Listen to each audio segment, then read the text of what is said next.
N4 రోడ్డుకి సంబంధించి మొత్తం 7.1 కిలోమీటర్‌లోని బీఆర్‌టీ అట్లాగే లెఫ్ట్ గ్యారేజ్ 4 కిలోమీటర్ల వరకు కూడా కంప్లీట్ అయ్యి ప్రస్తుతం మిగతా భాగానికి సంబంధించి కూడా నిర్మాణం చాలా స్పీడ్‌గా కొనసాగుతుంది. ప్రస్తుతం నేను E10, E11 జంక్షన్ దగ్గర ఉన్నాను. ఈ జంక్షన్ దగ్గర కొంత భాగాన్ని వరకు కూడా తారు కంప్లీట్ చేసిన నేపథ్యంలోని మిగతా భాగానికి సంబంధించి కూడా రోడ్డుకి సంబంధించిన నిర్మాణంలో భాగమైన జియో టెక్స్టైల్ అట్లాగే జియో గ్రిడ్కి సంబంధించి కూడా నిర్మాణం చేపడుతున్నారు. మొత్తం ఈ N4 రోడ్డుకి సంబంధించి కూడా నిర్మాణం ఎలా జరుగుతుందని కూడా మనకి ఎక్స్ప్లెయిన్ చేసేందుకు నిర్మాణ సంస్థ BSCPL నుంచి వెంకటేశ్వరరావు ఉన్నారు ఇంజనీర్. ఆయన నుంచి మరిన్ని విషయాలు తెలుసుకుందాము.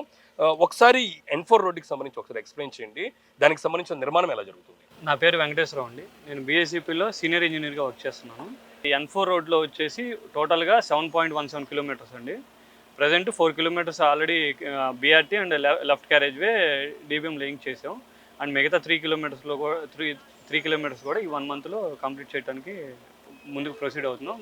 దానికి రిలేటెడ్ క్రాసింగ్స్ ఇవన్నీ కంప్లీట్ చేస్తున్నాం అండి. ప్రధానంగా ఎలాంటి జంక్షన్స్ వస్తాయి, దాంతోపాటు ఇందులో పాలవాగు కండువిటి వాగు కూడా ఉంది, దానికి సంబంధించిన బ్రిడ్జ్ నిర్మాణాలు అంటే మేజర్ బ్రిడ్జ్ నిర్మాణాల స్టేటస్ కూడా ఒకసారి explain. Palavagu Kondaveeti Vagu 2 major bridges ఉన్నాయండి. బ్రిడ్జ్ వచ్చేసి 200 metres length, span 40 metres. Present వచ్చేసి పాలవాగు మీద ఆల్రెడీ స్పాన్స్ అన్ని కంప్లీట్ చేసుకొని దానికి పైన connectivity and related other works cross barrier works జరుగుతున్నాయి. అండ్ కొండవీటి వాక్కి మిగతా స్పాన్ రిలేటెడ్ సెగ్మెంట్స్ అన్ని క్యాష్ చేస్తున్నాం. ఇప్పుడు మీరు జియో గ్రిడ్ గురించి అడిగారు కదా, జియో గ్రిడ్ జియోసీల్ వచ్చేసి ప్రజెంట్ ఇక్కడ లే చేస్తున్నాము E10 అండ్ E11 జంక్షన్ మధ్యలో. ఇది వచ్చేసి మనం గ్రౌండ్ ఇంప్రూవ్మెంట్ అండ్ డ్యూరబిలిటీ కోసం లే చేస్తాము. ఇది మనకి రివర్ బేసిన్ దగ్గరలో ఉన్న అండ్ ఉండటం వల్ల గ్రౌండ్ ఇదంతా బ్లాక్ సాయిల్ కావటం వల్ల మనకి ఈ road durability and strength improvement చేయడం కోసం geo grid and geo cloth మనం లే చేస్తాము. అంటే ఒకసారి ఎక్స్ప్లెయిన్ చేయండి. ఏంటంటే ఈ రోడ్డుకి సంబంధించి కూడా ఎన్ని లెవెల్స్లోని DBM రోడ్డు కన్స్ట్రక్షన్ చేస్తాము? మీరు చెప్పినట్లుగా జియో టెక్స్టైల్ కావచ్చు, జియో గ్రిడ్ కావచ్చు, ఏ లేయర్స్తోని వీటిని మేము వేసే అవకాశం ఉంది? ఫస్ట్ ఎంబాక్మెంట్ లేయర్ అండి.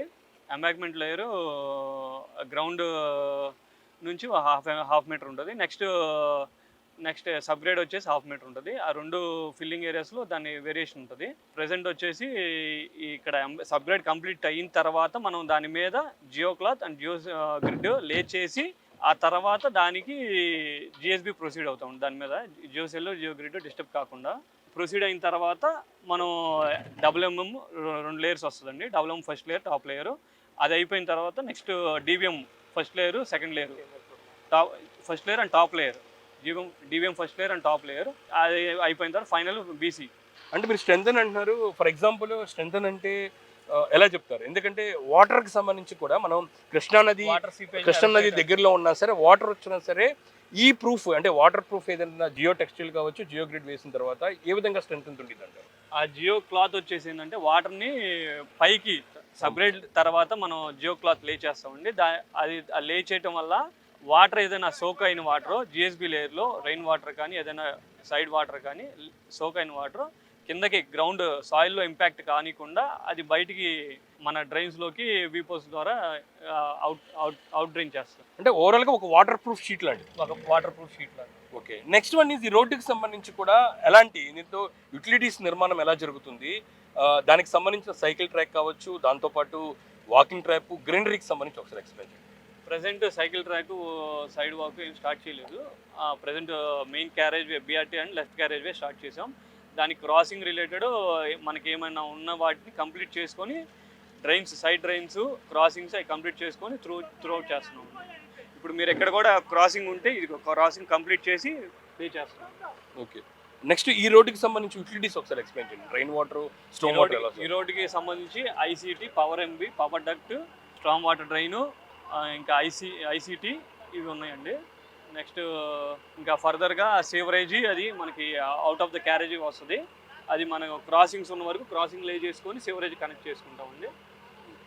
స్టామ్ వాటర్ డ్రైన్ తర్వాత సేవరేజ్ వస్తుంది. ఆ సేవరేజ్ కూడా మనం ముందుకు ప్రొసీడ్ అవుతుంది. ఇప్పుడు ఆల్రెడీ కంప్లీట్ అయిన BRT పార్ట్తో పాటు లెఫ్ట్ గ్యారేజ్ చూసాము, మధ్యలో కొంత భాగం వదిలినట్టున్నారు. దానికి ప్లాంటేషన్ పరంగా మొత్తం ఎలా వస్తుందండి? మనకి every carriage way like LHS, RHS, BRT లైన్కి మధ్యలో 2 మీటర్స్ మీడియన్ వస్తుందండి. ఆ 2 మీటర్స్ మీడియన్లో మనకి ప్లాంటేషన్, దాంట్లో రీయూజ్ వాటర్ పైప్ లైన్ ద్వారా వాటికి ప్లాంటేషన్కి స్ప్రింకిల్స్ ఇవన్నీ మనం అరేంజ్ చేస్తాం. కింద బేస్మెంట్ లెవెల్ వరకు రోడ్డు పైన డీబీఎం వరకు ఎంత హైట్తో ఉంటుంది? క్రస్ట్ వచ్చేసి subgrade 1/2 metre. Next GSB 0.2, WM 0.125, 0.125, DBM 2 లేయర్స్గా 115, తర్వాత బీసీ 50 mm. నెక్స్ట్ ఇంకోటి ఇందులో మనం చూడాల్సింది ఏంటంటే మీ N4 రోడ్డుకి సంబంధించి 2 మేజర్ బ్రిడ్జ్లు వచ్చినాయి, పాలవాగు బ్రిడ్జ్ అట్లాగే కొండవీటి వాగు బ్రిడ్జ్. ఈ బ్రిడ్జ్ పై నుంచి కూడా సైక్లింగ్ వాకింగ్ ట్రాకింగ్ ఉంటాయా? దానికి సంబంధించిన కన్స్ట్రక్షన్ ఒకసారి చూడండి, ఎక్స్ప్లెయిన్ చేయండి. దానికి కన్స్ట్రక్షన్ ఆల్రెడీ దానికి స్పాన్సే మనం రెడీ చేస్తున్నాం అండి. పాలవాగ్ అయితే ఆల్మోస్ట్ కంప్లీట్ అయిపోయింది. దానికి గ్రౌటింగ్ కూడా కంప్లీట్ అయిపోయింది పాలవాగ్కి. ప్రజెంట్ వచ్చేసి కొండవీటి వాగ్ ఒకటే వర్క్ ఇన్ ప్రోగ్రెస్లో ఉంది. మనకి ఈ N4లో వచ్చేసి ఈ3 జంక్షన్ నుంచి E13 వరకు కనెక్ట్ అవుతుంది. నవలూరు, వెంకటేపాలెం నుంచి నవలూరుకి. ఇది N4 రోడ్డుకి సంబంధించి కూడా తాజా పరిస్థితి. క్వాలిటీ పరంగా ఎక్కడ కాంప్రమైజ్ అవ్వకుండా N4 రోడ్డు నిర్మాణాన్ని చాలా స్పీడ్గా కొనసాగిస్తున్నారు. కెమెరా పర్సన్ రంగాతో గాలిబ్ షాన్, C24/7 అమరావతి.